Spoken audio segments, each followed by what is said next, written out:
Hey everyone! Welcome back to Health Money Life. Today, I'm bringing you 10 surprising facts about owning a car in Singapore.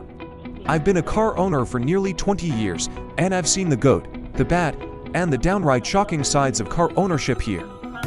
Let me start with a quick journey through my own car ownership.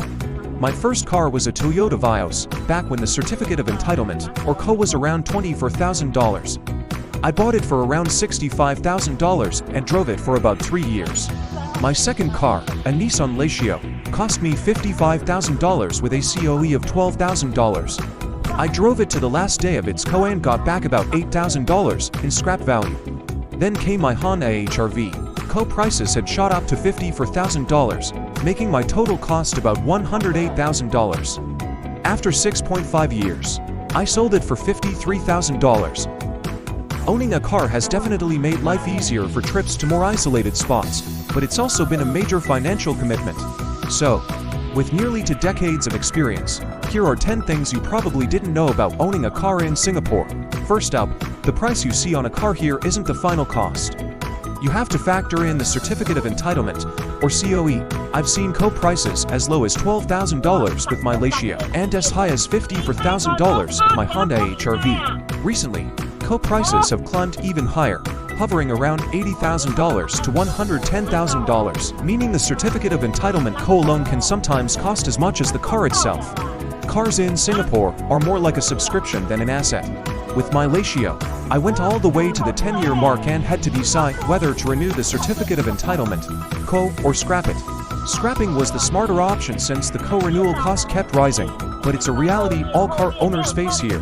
Besides certificate of entitlement, CO, car taxes are also a big part of ownership costs. The additional registration fee ARF alone can be a shocker. It's a percentage of the car's open market value and can add thousands to the bill. With my Honda, the taxes and certificate of entitlement CO together were nearly half of the total cost. Parking fees might seem minor, but they add up over time.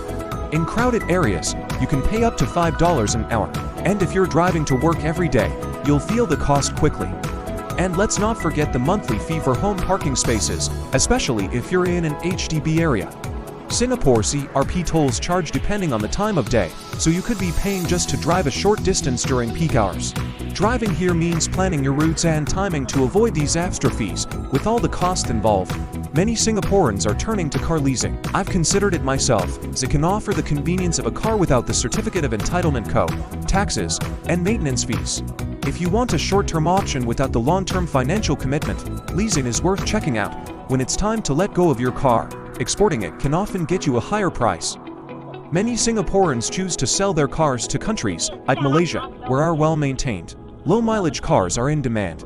With fuel prices high here, you'll save in the long run with a fuel-efficient or hybrid car. I've experienced firsthand how fuel costs can sneak up on you, especially for frequent drives, so the extra savings here go a long way. Car loans here are tightly regulated. For cars valued over $20,000, you're limited to financing only 60%, so be ready for a high down payment.